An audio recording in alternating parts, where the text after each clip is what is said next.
Bu mahnını Gürcistan'dan Çıkıcılı cavanların adından değerli kardeşimiz Alik'in adına enstitü olunur.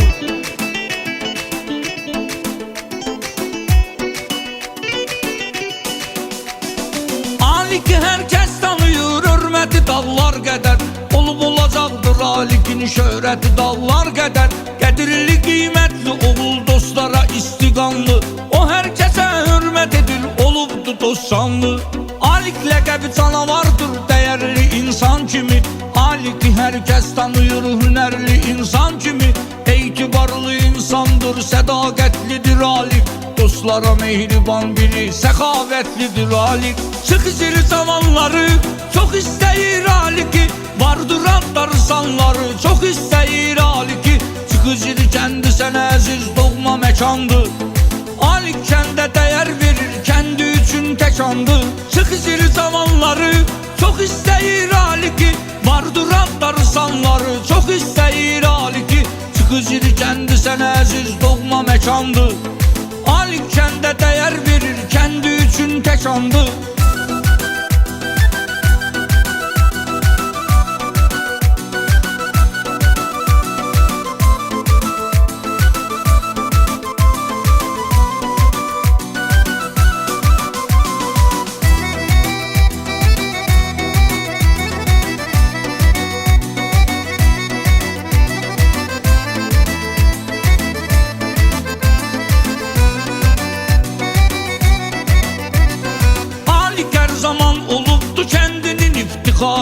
Kendine hürmet eyleyip başını tutup yukarı.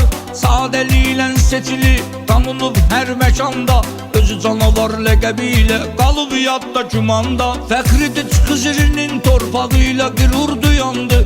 O her zaman etrafına dostlara arxalandı. Alik değer sahibi, xətri əzizdir bize. Çok güzel insanlığı var, möcüzedir möcüze. Çıkıcılı zamanları çok isteyir Alik'i. Vardır adları sanları, çok isteyir Alik'i. Çıkıcılı kendisine əziz doğma mekandır. Alik kəndə değer verir, kendi üçün tekandır. Çıkıcılı zamanları çok isteyir Alik'i.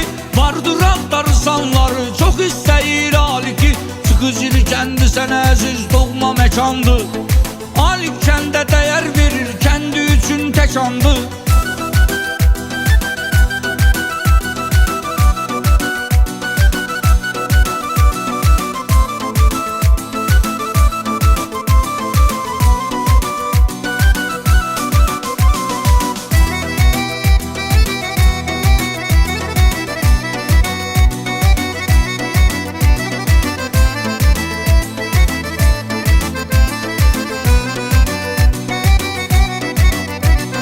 Çıkıcılı zamanları çok isteyir Alik'i. Vardır adları sanları, çok isteyir Alik'i.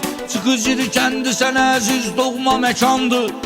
Alik kəndə değer verir, kendi üçün tekandır.